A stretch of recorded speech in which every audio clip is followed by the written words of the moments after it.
There we go. I told you, Marcus, Please I wasn't going to get up there. Please make Elizabeth feel welcome, and we've also got support here from Stephen Bates, the member for Brisbane, and Nick Shanamaver, the member for Griffith. Thank you guys. Wow, thanks, Marcus. You're doing an amazing job. Tireless advocate, articulate, explicator of what we actually need to do, and it's so amazing to see this enormous group of people here today. Good on you for coming out. For giving up your precious Saturday morning. We could all be doing other things if our lives weren't so buggered up by this sort of situation. So thanks for coming out, fantastic. And I want to echo the acknowledgement to country and pay my respects to elders past and present, and also my amazing colleagues, Stephen and Max. We're the ones who go down to that toxic hellhole in Canberra to represent you all. But it's a great day.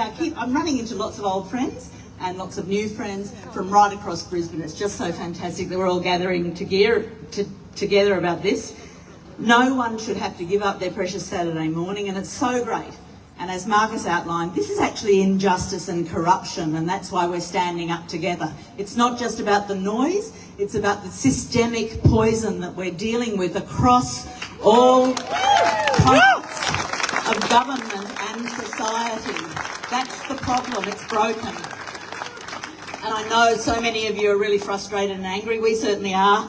Is it not too much to ask that Brisbane residents get a decent night's sleep? It's absolutely fundamental to a healthy life. And piss off. And my beautiful assistant Sean, who's been working really well on, for our electorate office on this campaign and listening to our constituents in the whole of Brisbane, has actually said to me the other day, I've really noticed over the time that we've been talking with and listening to people who are really affected by this, the absolute diminution in their mental health. We've been able to track it, and it's absolutely obscene that because of the corruption and the capture that Marcus has been outlining, everybody's health is being affected. We just can't stick it. So we stand behind you. Max and Stephen and I, as I said, we've been putting a lot of work into this. And if you're over on the west side, our west side posse, you might have noticed that my communications have become increasingly furious and frustrated with Air Services, with CASA, and with the Federal Minister, Catherine King, who I do have some things to do with. Boo, Catherine. We don't like you. Make no mistake, this could actually all go away with a stroke of Catherine King's pen. There is absolutely no reason for this to be continuing. I've got my notes because I don't want to miss out on anything. So why don't we see action from the governments when we're all affected? Money! By big corporations. Exactly. Money and profit. That's exactly what it is. And how many complaints is it actually going to take to get some real action? So I just really want to frame it, and it's in a similar way to what Marcus has been framing, because what we're seeing from BAC is an absolutely textbook example of overreach by corporations and their capture of our government, and we witness it all the time in Parliament House, don't we? Yep. The ear of these corporations is what the government and the Prime Minister, etc., are listening to, not ordinary people. So we're here to amplify the voice of ordinary people. Today it might be BAC. Yesterday it was, Rio Tinto. It's absolutely endemic and systemic. Woodside, PwC. You've seen what they've been into lately. I mean, it's because the system's broken and we have to crack it open and actually give a voice to real people. We need to stop it.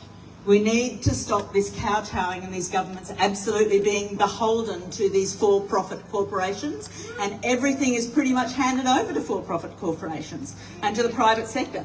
Because prior to 1997, back in a time that I'm old enough to remember, believe it or not, Brisbane Airport was in public hands, was in our hands. Our tax dollars actually built it. It was a public entity.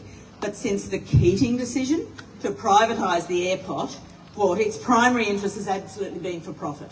And that is where the rot is really existing. It's for profit, it's not for serving our community, which exactly is what an airport should be doing. And in the same year that BAC was privatised, as Marcus mentioned, Air Services Australia, the regulator, and I put that in inverted commas, for air travel was corporatised, And Air Services Australia relies on fees paid by private airline corporations. I mean, where's the independence there? And this is absolutely a prime example of that kind of rot. It's plain and simple regulatory capture. I'm going to say that again. The regulator relies on fees from the companies that it is responsible for regulating. That is a definition of corruptibility and actual corruption. It's no wonder that Air Services Australia acts more like a sort of a sponge to absorb all of our complaints about flight paths rather than as an actual functioning regulator. And I'm sure many people today have had their own experience of the complaints process, in inverted commas, again, of Air Services Australia, so I'm just not even going to go there. But I'm sure I know the answer, but I'd like to hear it from all of you. Do we trust Air Services to regulate for us? Do we? No way. So did anyone read the Sunday Mail the other day? Don't worry. It's pretty painful, so I did it for you. I feel I have to. I want to see what the enemy's doing, but it's no fun.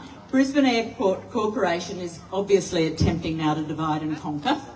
They're grasping at straws. They say that the impact of flight caps is going to be felt most by regional, rural and remote communities. Come on already. We're not stupid.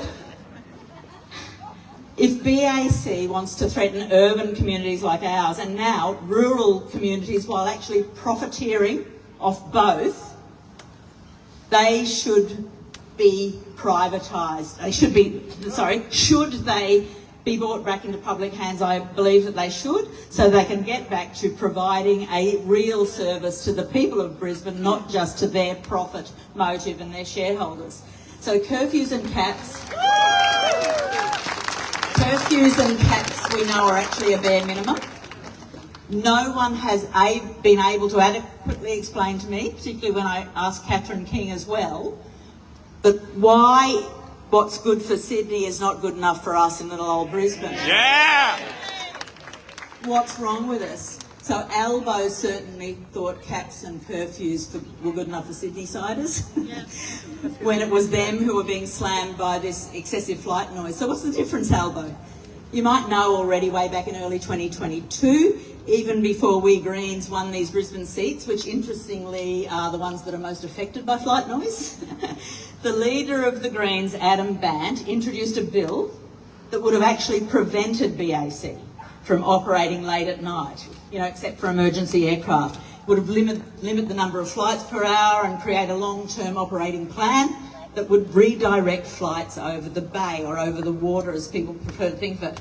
Well, I'm really excited, this is hot off the presses today, to announce to you that we Greens are going to be reintroducing this bill in the near future.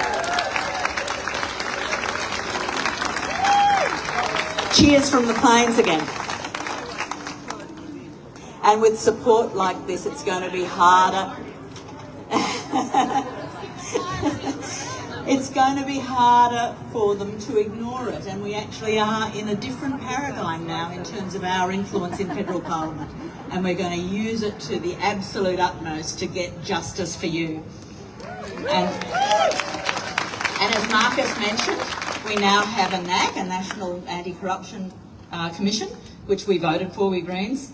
This will be one of the first cabs off the rank there. And the other thing I'm really happy to tell you about today is that we members and senators, federal members and senators, can make a direct submission to the Auditor General, so we will be doing that. And I'm just going to finish now.